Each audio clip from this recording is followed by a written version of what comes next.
नमस्कार प्राइम न्यूजमा स्वागत छ। म संगीता कटवाल र म एलिना केसी। सुरु गरौँ अहिलेसम्मका हेडलाइन्सबाट।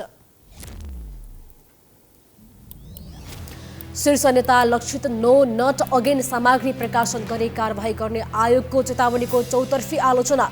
आचार संहिता विपरीतका काम गर्न नपाइने स्पष्ट। कार्तिक 18 देखि एमालेले चुनावी अभियान आक्रामक बनाउँदै पहिलो सभा दार्चुलामा गठबन्धनको भ्रम चिर्ने दावी। रूपन्देही 2 मा गठबन्धनले गर्यो जनमुक्तिलाई समर्थन। नेपाल सम्वत 1143 सुरु नयाँ वर्षका रूपमा मनाउँदै नेपाल सम्वतको प्रयोग व्यापक बनेको देउवाको भनाई। महपूजा पनि आजै तिहार अन्तर्गत गोवर्धन पूजा गरियो। देशभर देउसी र भैलोको रौनक। रुकुम पश्चिमका युवा देउसी भैलो संरक्षण अभियानमा सक्रिय। परम्परागत शैलीमा रमाउँदै संस्कृति जोगाउने मुख्य उद्देश्य रहेको स्पष्ट। काठमाडौँलाई फोहोर नगरी बन्द भन्दै गिज्याउने मेयर साम्पाङको नगर धरान झन अव्यवस्थित। बस्ती नै दुर्गन्धित हुने गरी फोहोरको पहाड बन्दा पनि मेयर मौन। बंगलादेशमा सित्राङ नामको आदिबाट मृत्यु हुनेको संख्या 28 पुग्यो। लाखौं परिवार विद्युत विहीन। सतर्क र सुरक्षित रहन वैज्ञानिकहरूको आग्रह।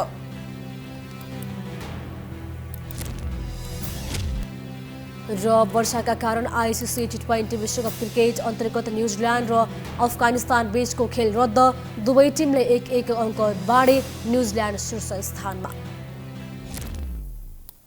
अब प्राइम न्यूज विस्तारमा।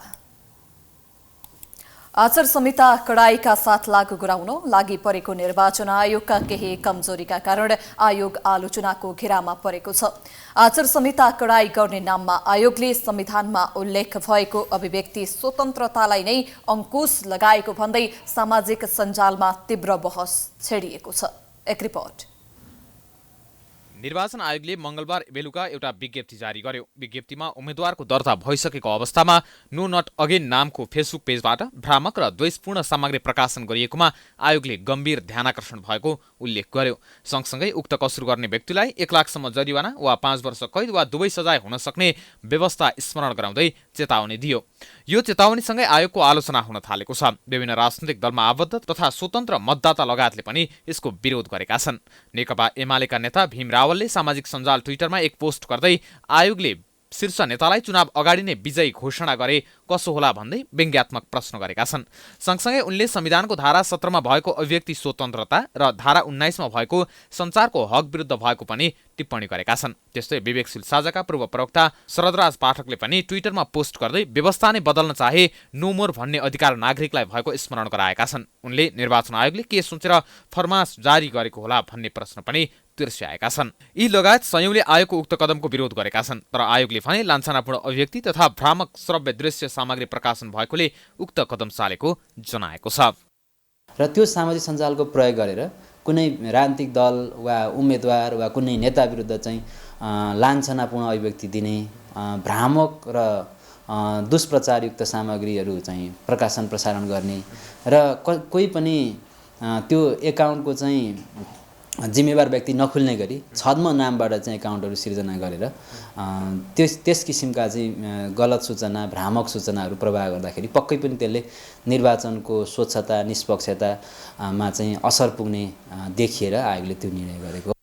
पछिल्लो समय राज्यका विभिन्न निकायले नागरिकको र सञ्चार माध्यमको अभिव्यक्ति स्वतन्त्रतामा अंकुश लगाउने प्रयास गरेको आवाज उठ्न थालेको छ। योभन्दा अगाडि प्रेस काउन्सिल नेपालले पनि सञ्चार माध्यम र सञ्चारकर्मीको अभिव्यक्ति स्वतन्त्रतामाथि धावा बोलेको थियो। लोकतन्त्रको सबैभन्दा सुन्दर पक्ष मानिने अभिव्यक्ति स्वतन्त्रता जस्तो अधिकारलाई यी निकायले कुण्ठित गराउनु कदापि उचित नदेखिने भन्दै समाजका विभिन्न तह र तबकाबाट आवाज उठ्न थालेको छ।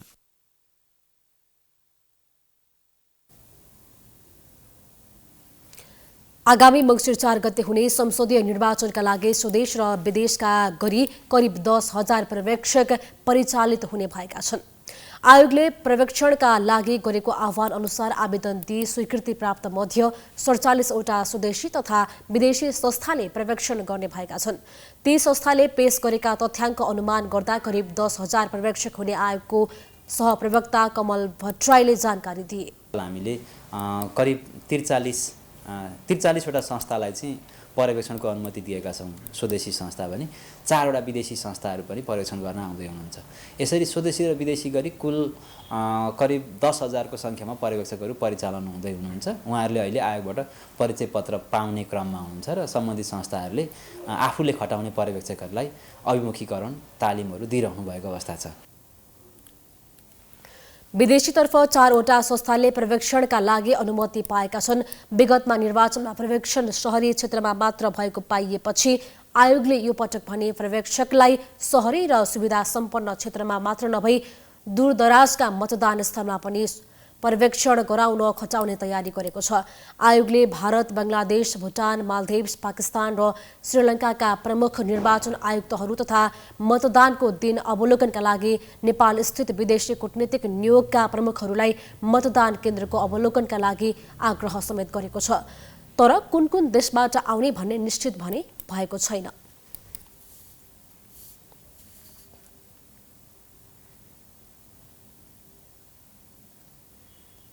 प्रधानमन्त्री शेरबहादुर देउवाले आगामी निर्वाचन शान्तिपूर्ण र निष्पक्ष रूपमा सम्पन्न गर्न सरकारले प्रबन्ध मिलाएको बताएका छन्। राष्ट्रिय विभूति शङ्खधर साखुवा प्रतिष्ठानले बुधबार भक्तपुरको शङ्खधर चोक मध्यपुर थिमीमा आयोजना गरेको नेपाल सम्बन्धका प्रवर्तक राष्ट्रिय विभूति शङ्खधर साखुवाको प्रतिमामा माल्यार्पण कार्यक्रममा उनले निर्वाचनलाई सफल बनाउन सबै राजनीतिक दल तथा सरकारवाला निकायको सहयोग आवश्यक रहेको बताए। प्रधानमन्त्री देउवाले मङ्सिर 4 गतेको आम निर्वाचन सफल बनाउन सबैको साथ सहयोग र सहकार्य आवश्यक रहेको बताए। लोकतान्त्रिक सरकारबाट मात्रै मुलुकका भाषा, धर्म, संस्कृतिको समान संरक्षण गरी विकास र विस्तार कार्य अघि बढ्न सक्ने बताउँदै प्रधानमन्त्री देउवाले निर्वाचनमा सबै सक्रियताका साथ सहभागी भई मुलुकमा लोकतान्त्रिक सरकार स्थापनामा सहयोग गर्ने विश्वास व्यक्त गरे।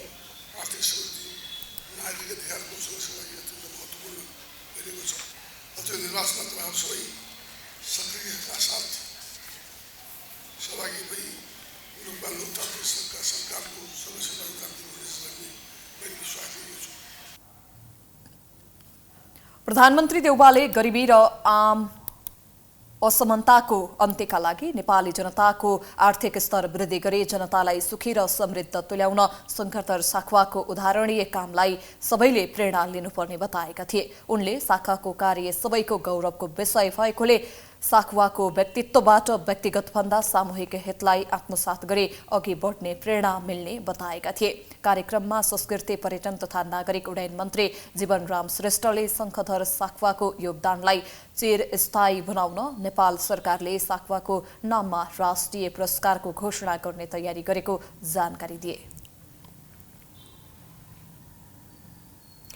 सत्ता गठबन्धन प्रशिक्षण कार्यक्रमको नाममा चुनावी अभियानमा जुटिसकेको अवस्थामा नेकपा एमाले पनि चुनाव प्रचार प्रसारको रणनीति सार्वजनिक गरेको छ। पहिलो चुनावी सभाका लागि एमाले अध्यक्ष केपी शर्मा ओलीले दार्चुला रोजेका छन्। एक रिपोर्ट। पहिलो चुनावी सभाका लागि दार्चुला रोजेका एमाले अध्यक्ष केपी शर्मा ओली आफूले चुच्चे नक्सा जारी गरेको विषय स्मरण गराउँदै आफ्नो राष्ट्रवादी छवि प्रस्तुत गर्न खोज्दैछन्। निर्वाचन आचार संहिताको कारण कार्तिक 18 अघि दलले खुल्ला सभा गर्न पाउने छैनन्। सभा, जुलुस र र्यालीको समय सीमा पनि सीमित पारिएको छ।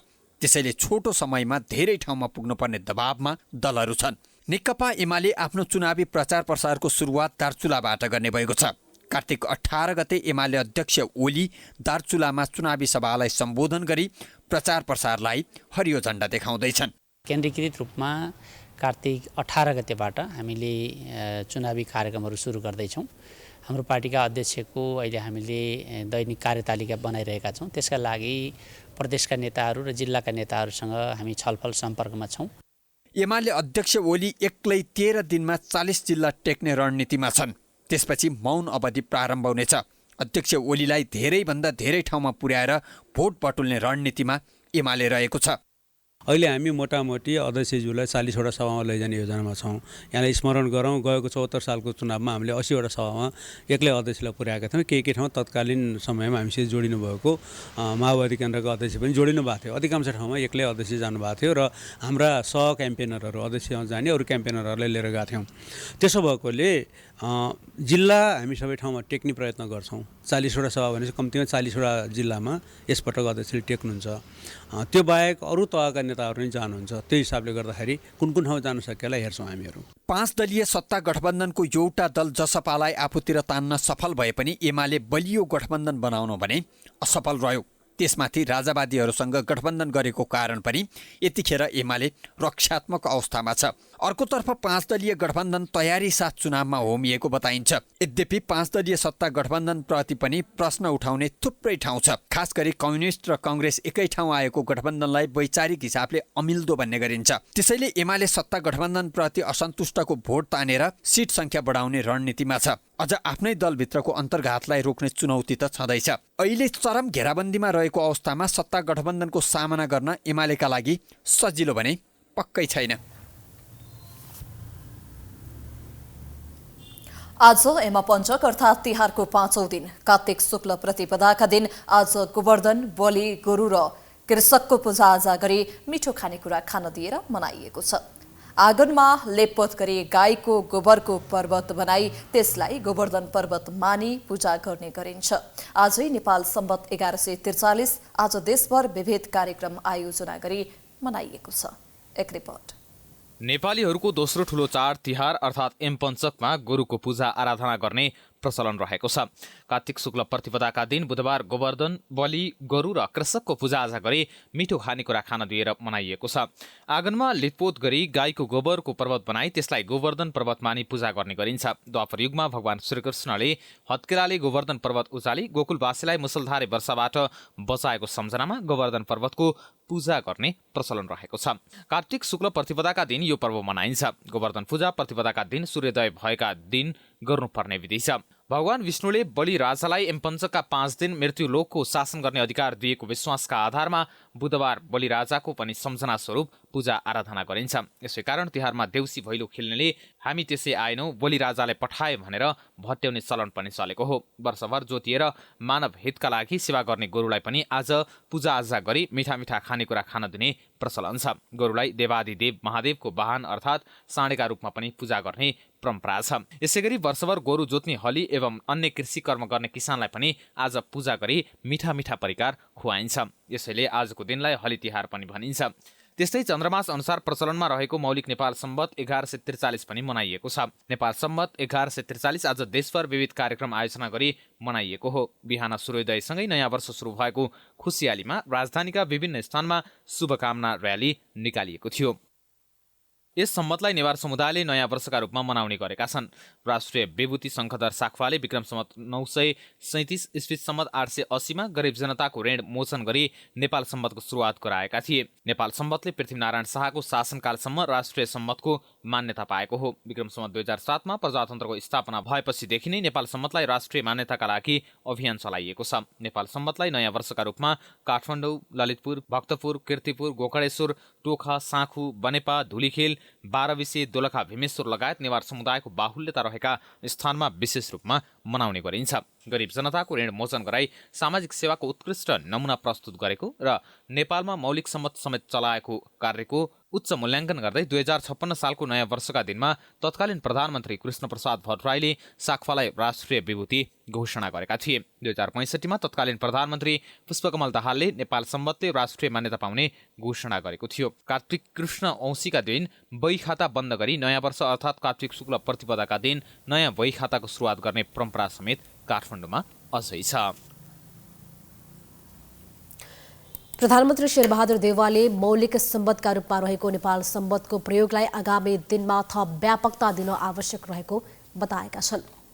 नेपाल सम्वत 1143 को अवसरमा नेपाल सम्वत न्यूत राष्ट्रिय समारोह समितिले बुधबार काठमाडौँको बसन्तपुरमा आयोजना गरेको कार्यक्रममा उनले धर्म, संस्कृति, इतिहास र परम्परासँग अभिन्न रूपमा जोडिएको नेपाल सम्वतको जगेर्ना गर्दै यसको महत्त्वलाई उजागर गर्न सबैले मिलेर काम गर्न जरुरी रहेको बताए।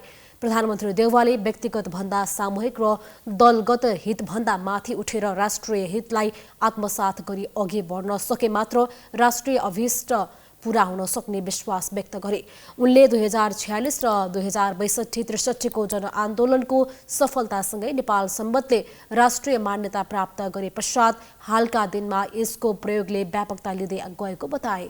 विशेष 2046 सालको जनआन्दोलन राष्ट्रिय दोस्रो जनआन्दोलनको सफलतासँगै यो सम्बन्धले राष्ट्रिय मान्यता प्राप्त गरे पश्चात हालका दिनमा यसको प्रयोगले व्यापकता ल्याएको छ। हाम्रो संस्कृति इतिहास परम्परासँग अभिन्न रूपमा जोडिएको नेपाल सम्बन्ध जोडेरमा जस्तै आगामी दिनमा यसको प्रयोगलाई थप व्यापकता दिन यसको सांस्कृतिक महत्त्वलाई उजागर गर्न हामी सबैले मिलेर काम गर्न आवश्यक छ। कार्यक्रममा काठमाडौँ महानगरपालिकाका नगर प्रमुख बालेन्द्र शाहले राष्ट्रिय विभूति शङ्खधर साखुवाको उत्पत्ति स्थलको जगेर्नाको साथै पहिचान र गौरवलाई स्थापित गरिनुपर्नेमा जोड दिए।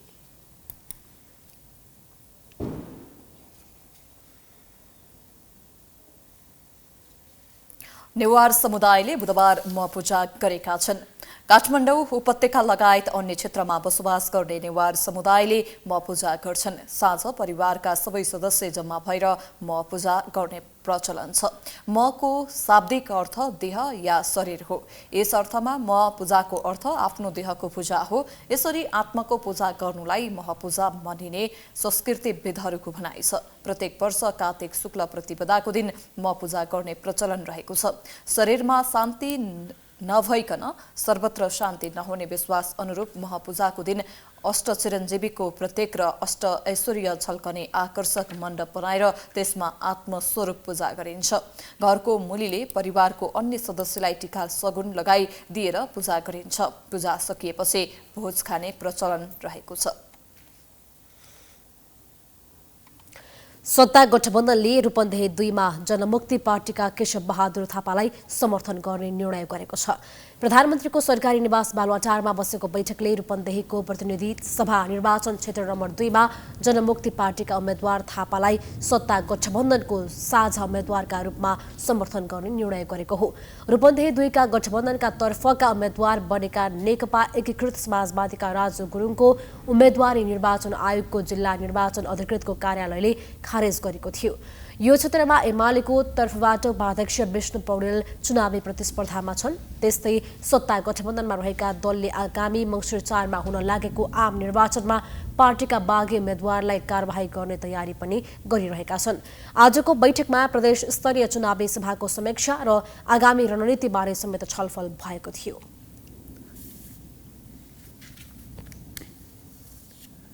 नेपाली कांग्रेसका महामन्त्री गगन कुमार थापाले कम्तीमा 5 वर्ष मतदातालाई धोका दिन नपाइने बताएका छन्।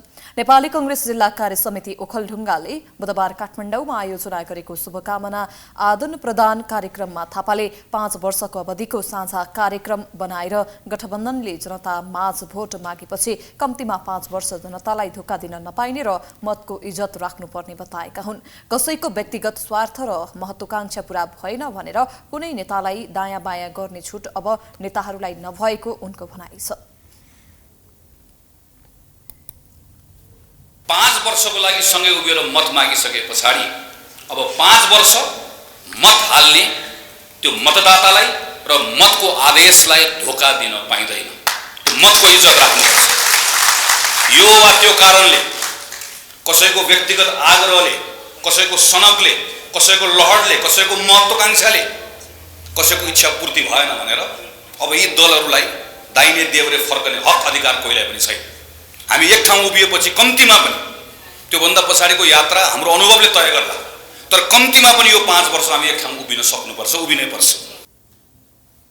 महामन्त्री थापाले यसअघि 5 वर्ष देशका लागि खेर गएकाले अब 5 वर्ष खेर जान नदिन हुने जिकिर गरे।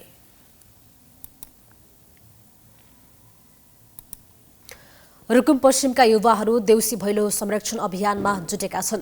देउसी भैलोको परम्परागत शैली लोप हुन थालेको भन्दै स्थानीय युवा युवती तथा वृद्ध वृद्धाहरूले परम्परागत शैलीमा देउसी भैलो खेल्दै संस्कृति जोगाउन थालेका हुन्। एक रिपोर्ट।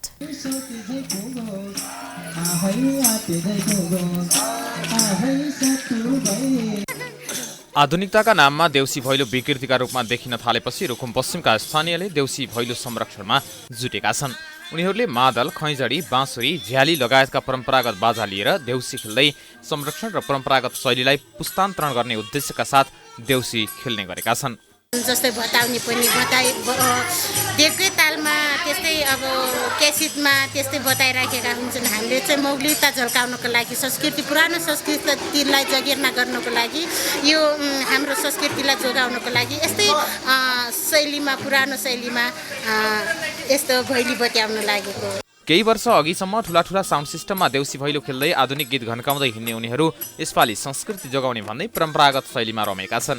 उनीहरूले आफै देउसी भैलो गीत गाउन थालेका छन्। मुसिकोट नगरपालिका 1 का लाङ्गाली समूहले पुरानै शैली गीत र पौराणिक बाजागाजाका साथ देउसी खेल्दै नाच्ने गरेका छन्। पुरानै पाराले भत्याउने अनि त्यही पुरानै पाराले डोरीको टुक्काहरू हाल्ने त्यसरी हामीले भैलो गरिरहेछौँ, चलाइरहेछौँ। सन्देश हाम्रो पुरानो यो मौलिक परम्परालाई चाहिँ बिर्सिनुहुन्न भन्ने नै हो हाम्रो। गएका 2 वर्ष कोरोना कहरका कारण सुनसान बनेको दशैं तिहार जस्ता चाडपर्वहरू यस वर्ष भने रुकुम पश्चिममा हर्षोल्लासका साथ मनाएका छन्। उनीहरूले परम्परागत शैलीमा नाच्दै गाउन थालेपछि हेर्ने मानिसहरूको समेत भिड लाग्ने गरेको छ। किशोर किशोरी युवा युवतीहरूले गरेको भैलो संरक्षण अभियानलाई वृद्ध वृद्धाहरूले समेत साथ दिएका छन्। प्राइम टाइम्स टेलिभिजनका लागि रुकुम पश्चिमबाट भरत चन्दको रिपोर्ट।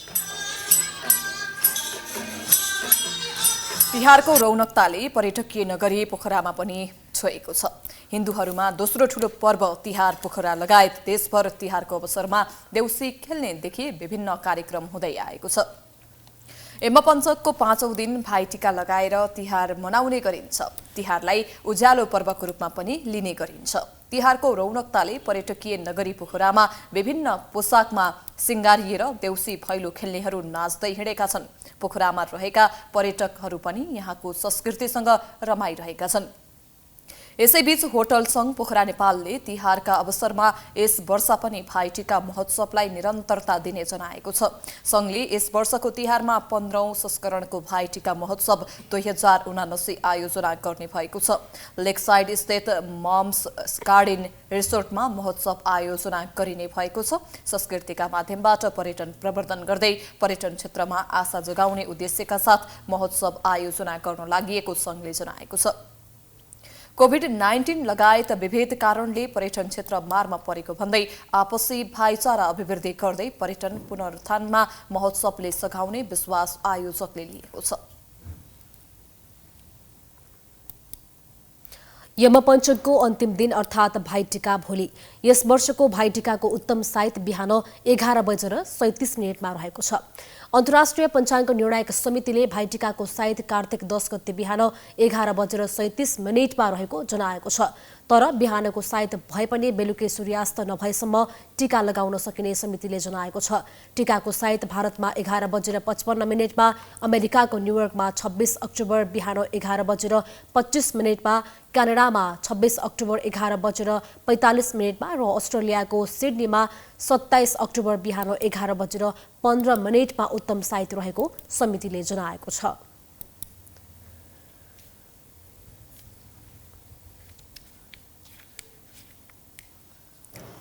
प्रत्येक वर्ष कार्तिक शुक्ल द्वितीया अर्थात् भाइटिकाका दिन मात्र भक्तजनका लागि खुला गरिने रानीपोखरी ब्रिजको बाल गोपालेश्वर मन्दिर भोलि बिहानैदेखि खुल्ने भएको छ। भाइटिकाका अवसरमा भोलि बिहानैदेखि मन्दिर खोल्न सबै तयारी पूरा भएको काठमाडौँ महानगरपालिकाले जनाएको छ।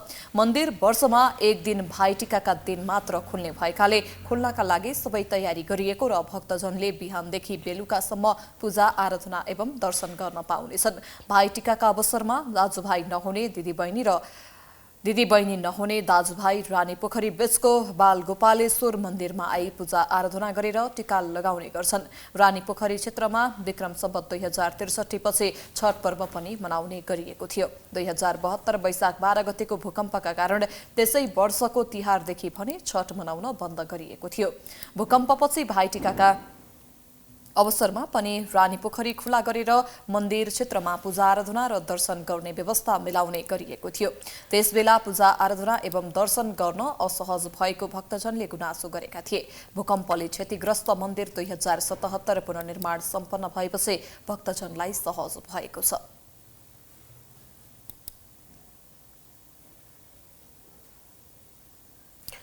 काठमाडौँलाई फोहोरी नगर भन्दै गिज्याउने मेयर हर्क साम्पाङको नगरमा झन अव्यवस्थित रूपमा फोहोर फाल्ने गरेको पाइएको छ। धरान उपमहानगरपालिका वडा नम्बर 6 मा पर्ने बस्ती नै दुर्गन्धित हुने गरी वर्षौंदेखि फोहोरको पहाड लगाइएको छ, त्यो पनि खोला र हाइवेको छेउमै। हेरौं यो रिपोर्ट। काठमाडौँलाई फोहोरी नगर भन्दै गिज्याउने मेयर हर्क साम्पाङको नगरको फोहोर हो यो। धरान उपमहानगरपालिका वडा नम्बर 6 मा वर्षौंदेखि यसै गरी फोहोरको पहाड लगाइएको छ, त्यो पनि खोला र हाइवेको छेउैमा। धरानमा फोहोरको एक टुक्रा देखाऊ भन्दै चुनौती दिने मेयर साम्पाङले यति लापरवाहीपूर्ण तरिकाले फोहोरको व्यवस्थापन गरिरहेका छन् कि हाइवे छेउैदेखि गजगजी हिलो बनाएर फोहोरको सोत्तर थुपारेका छन्। जुन खोलाको पानी धराने जनतालाई खुवाउन लागि छ, त्यही खोलामा फोहोरको पहाड लगाएका छन्। हामी रिपोर्टिङका लागि पुग्दा फोहोरका गाडीहरूले यसरी धमाधम सेउती खोलाको बगरमा फोहोर फालिरहेका थिए। नगरका कर्मचारी त्यही फोहोर खोतल्ने र जलाउने काम गरिरहेका थिए। सेउती धरानको ऐतिहासिकता बोकेको खोला हो, तर यसको ऐतिहासिकताको अवमूल्यन मात्र होइन, पशुले समेत पिउन अयोग्य हुने गरी खोलामा फोहोर थुपारिएको छ, फोहोरको लिच्चड मिसाइएको छ। तर दुर्भाग्य मेयर साम्पाङ अहिले यही फोहोर थुपारिएको सेउती खोलाको पानी धराने जनतालाई खुवाउँछु भन्दै हिँडिरहेका छन्। यो कुन हदसम्मको हेलचेक्राइ हो? उनले खुवाउन लागेको पानी माथिल्लो क्षेत्रको होला, तर तल्लो क्षेत्रका नागरिकले यो खोलाको पानी उपयोग नै गर्न नपाउने हो? यो कस्तो मन परी? यतिसम्मको लापरवाहीपूर्ण काम गरिरहेका मेयर साम्पाङ फोहोरको वैकल्पिक व्यवस्थापनको उपाय खोजिरहेका छैनन्, बरु चोर औँला काठमाडौँतिर तेर्स्याएर भनिरहेका छन्, छि काठमाडौँ कति फोहोरी। धराने जनतालाई पानी खुवाउने भन्दै खोलो र कुलो धाउँदै आएका मेयर हर्क साम्पाङ धरानको फोहोर यसरी अव्यवस्थित ढङ्गले विसर्जन गर्दै आएका छन्। खोलाकै छेउमा यो खालको फोहोरको पहाड हामी देख्न सक्छौं र यो फोहोरबाट निस्किएको लिच्चड अर्थात् फोहोरको पानी सिधै खोलामा मिसिरहेको छ र उनी भनिरहेका छन्, म यही खोलाको पानी खुवाउँछु धरानी जनतालाई। यति अव्यवस्थित ढङ्गले उनले फोहोर विसर्जन गरिरहेका छन् कि यो हाइवेबाट केही मिटर मात्रै भित्र छ र यो बाटो उति नै अव्यवस्थित छ र यो जंगलको बीचमा, अझै भनौं बस्ती पनि सँगै टाँसिएको छेउमा यसरी फोहोर विसर्जन गर्दै आएका छन्। तर मेयर हर्क साम्पाङ आफ्नो आँखाले यी फोहोरहरू देख्दैनन्। यो फोहोरको कारण स्थानीयले पाएको शास्ति सुन्दैनन्, बरु भन्छन् काठमाडौँ कति फोहोरी। धरान उपमहानगरले हाल बाँचगरा सामुदायिक वनको यस क्षेत्रमा फोहोर फ्याँक्ने गरेको छ। वन उपभोक्ता समितिले छलफल गरेर जंगलबाट फोहोर हटाउन गएको जेठ 30 गते नै आग्रह गरेको थियो। डिभिजन वन कार्यालय सुनसरीले पञ्चकन्या सब डिभिजन कार्यालय धरानलाई पत्राचार गरेर उपमहानगरले फाल्ने फोहोर बारे अध्ययन गर्न निर्देशन दिएको थियो। तर उक्त निर्देशनको अवज्ञा गर्दै मेयर साम्पाङले अझैसम्म पनि वन क्षेत्रमा, खोलाको बगरमा र हाइवे छेउमा फोहोर फाल्दै आएका छन्। खोलाको बगरमा फोहोर छ, त्यही त भनेको मलाई पनि दुःख लाग्छ कि अब कहाँ लगेर चाहिँ राख्ने होला त भन्दैछु कि सहरमा काठमाडौँमा जस्तो सहरमै थुपार्ने हो कि है, त्यो पनि झन् राम्रो त नहोला होइन र। तर हामी चाहिँ लकी छौँ इन द्याट सेन्स कि हामीसँग चाहिँ 4 गते जङ्गल छ क्या। त्यो जङ्गलमा पहिलादेखि गयो है, फेरि अहिलेदेखि होइन। पानीको मुहान त्यहाँ छैन, त्यो उधो बगेर जाने हो होइन। तर जे भए पनि आज तपाईँ खुवाउन लाग्नु भएको छ, त्यही सेउती खोलाको पानी खुवाउन अर्को क्षेत्र लाग्ला, गाई बस्तुले खाला। पानीको क्षेत्र होइन, पानीको क्षेत्रमा फोहोर फाल्न नपाइएला नि त मेयर साहब। पानीको क्षेत्र हो र त्यो पानीको मुहान हो र होइन नि? त्यो त खोला क्षेत्र त हो नि त। हो खोला हो होइन। त्यो फेरि अब धेरै पहिलादेखि चाहिँ भइराखेको कुरा पनि छ। अब कतिपय कुराहरू चाहिँ हामीले बाध्यता पनि छ क्या हाम्रो। यो इटरी धरान धनकुटा जोड्ने कोशी राजमार्ग हो। यो सडकबाट मुस्किलले 5 देखि 10 मिटर भित्र छिर्न नपाउँदैदेखि फोहोर थुपारिएको छ, जसबाट यस क्षेत्रका स्थानीयसँगै यात्रु समेत नाक थुनेर हिँड्न बाध्य छन्। नेपालमा थप 16 जनामा कोरोना संक्रमण पुष्टि भएको छ। देशभर गरिएको 554 पीसीआर परीक्षणका क्रममा 14 जना र 563 एन्टिजेन परीक्षणका क्रममा 2 जनामा कोरोना संक्रमण पुष्टि भएको स्वास्थ्य मन्त्रालयले जनाएको छ। कोरोनाका कारण बुधबार पनि कसैको मृत्यु भएको छैन भने थप 35 संक्रमित निको भएका छन्। हाल नेपालमा 641 सक्रिय संक्रमित आइसोलेसनमा रहेको मन्त्रालयले जनाएको छ।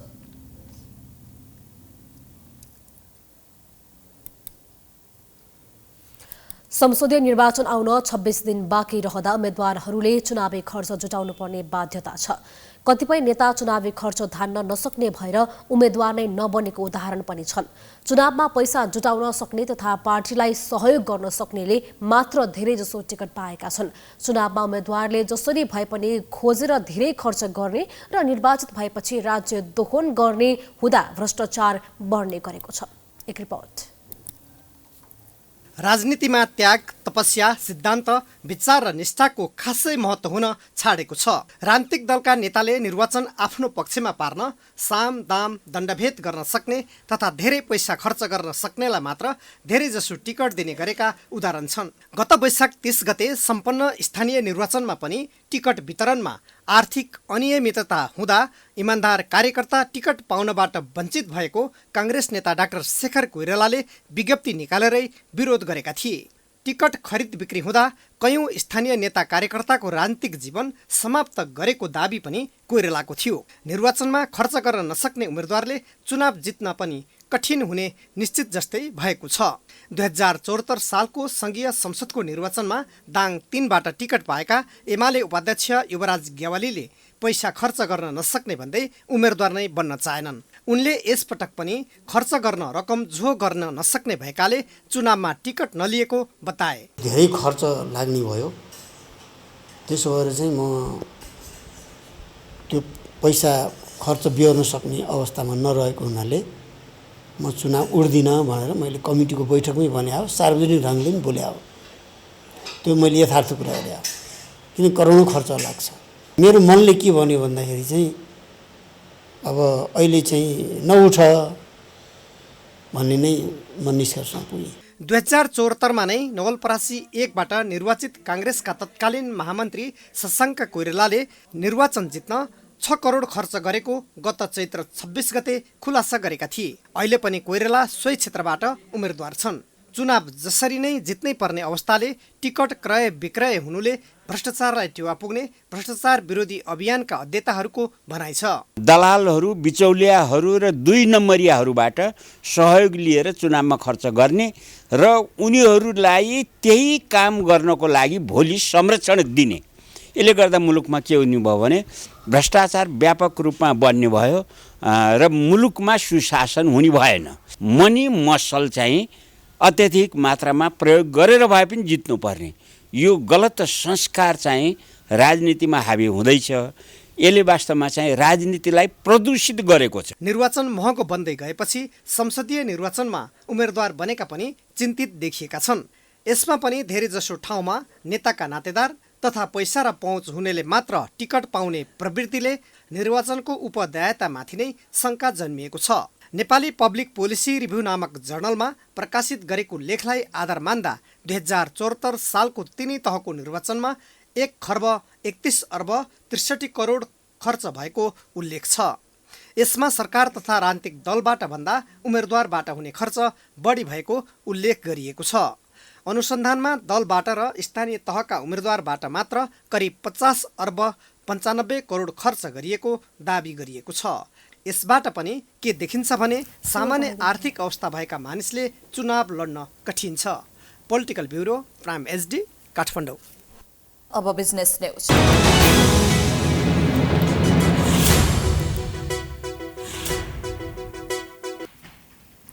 तिहारमा ढाकाबाट बनेका कपडाको व्यापार निकै हुन्छ। शिरमा ढाका टोपी लगाएको देख्ने बित्तिकै नेपालीको पहिचान झल्किन्छ।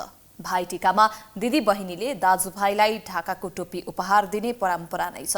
तर अहिले नेपालमा नेपाली तानमा बुनेको ढाकाको कपडा भन्दा आयातित ढाकाको कपडाले बजार उगटेको छ। एक रिपोर्ट। नेपालीहरूको मान चाड तिहारमा ढाकाका टोपी पसल पसलमा छ्यापछ्याप्ते देखिन्छन्। इतिहास पल्टाएर हेर्ने हो भने नेपालमा ढाका टोपीको इतिहास त्यति पुरानो छैन। काठमाडौँ उपत्यकामा ढाका टोपीको प्रवेश जुद्ध शमशेरको पालामा भएको अभिलेख पाइन्छ। यद्यपि छोटै इतिहास भए पनि ढाका टोपी नेपाली जनजीवनको अभिन्न अङ्ग बनिसकेको छ। त्यसैले विभिन्न शुभ कार्यहरूमा पुरुषले शिरमा ढाका टोपी ढल्काएर हिँडेको दृश्य सामान्य जस्तै बनिसकेको छ। तिहारमा पनि दिदीबहिनीले सुस्वास्थ्य र दीर्घायुको कामना गर्दै ढाका टोपी लगाइदिने प्रचलन छ। त्यसैले तिहारमा ढाका टोपीको व्यापार व्यवसाय पनि मच्चैले फस्टाउने गर्छ।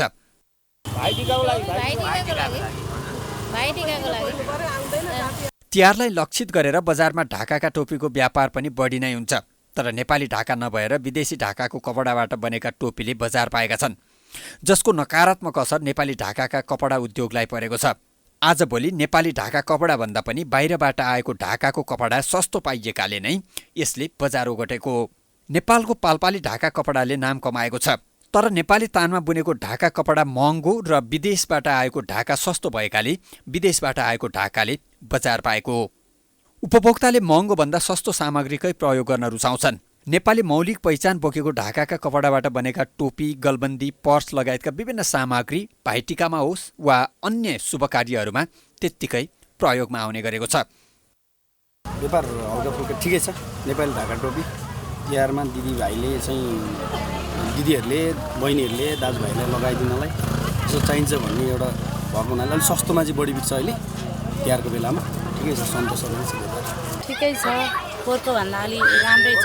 पोहोरभन्दा यसपालि अलिक राम्रो भएको, पोहोर चाहिँ अलिक थिएन।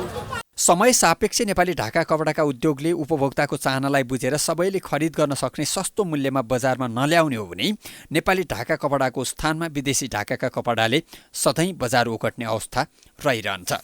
त्यसैले नेपाली ढाका कपडाका उद्योगीले नेपाली उपभोक्ताको चाहनालाई बुझेर बजारमा प्रतिस्पर्धा गर्न सक्नुपर्छ, नत्र भविष्यमा नेपाली ढाकाका कपडा एकादेशको कथा नबन्ला भन्न सकिन्न। अब स्पोर्ट्स न्यूज।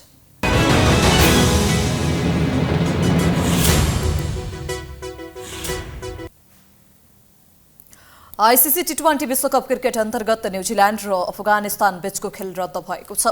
मेलबर्न क्रिकेट मैदानमा जारी वर्षाका कारण खेल रद्द भएको हो। खेल रद्द भएसँगै दुवै टोलीले 1-1 अङ्क बाँडेका छन्। समूह 1 मा रहेको न्युजिल्यान्ड 2 खेलमा 3 अङ्क जोडेर शीर्ष स्थानमा रहेको छ। अफगानिस्तान 1 अङ्क जोडेर पछाडमा रहेको छ। यसअघि वर्षाकै कारण आयरल्यान्ड र इङ्ल्यान्ड बीचको खेल प्रभावित गरेको थियो। यसपल्टको विश्वकपमा एकै बल नखेलेर टुङ्गिएको यो नै पहिलो खेल हो। अगाडि ग्रुप 2 मा दक्षिण अफ्रिका र जिम्बाब्वे बीचको खेल पनि पूरा हुन सकेको थिएन र प्रतिस्पर्धा नतिजाविहीन बनेको थियो।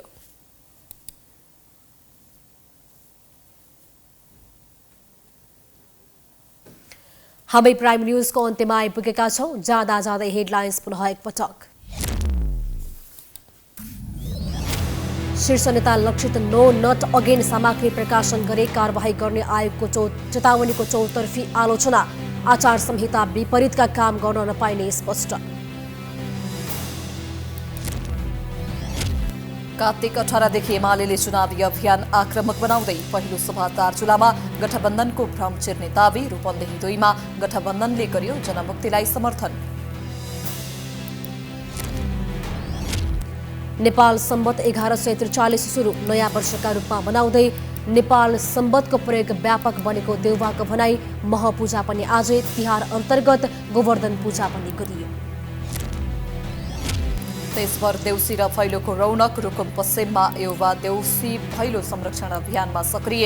परम्परागत शैलीमा रमाउँदै संस्कृति जोगाउने मुख्य उद्देश्य रहेको स्पष्ट। काठमाडौँलाई फोहोर नगरी भन्दै गिज्याउने मेयर साम्पाङको नगर धरान झन अव्यवस्थित। बस्ती नै दुर्गन्धित हुने गरी फोहोरको पहाड बन्दा पनि मेयर मौन।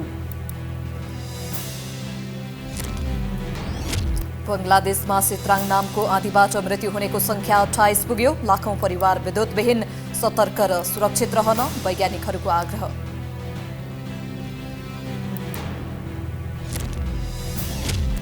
र वर्षाका कारण आइसिसी T20 विश्वकप क्रिकेट अन्तर्गत न्युजिल्यान्ड र अफगानिस्तान बीचको खेल रद्द। दुवै टिमले 1-1 अङ्क बाँडे। न्युजिल्यान्ड शीर्ष स्थानमा। प्राइम न्यूज अहिलेलाई सकियो।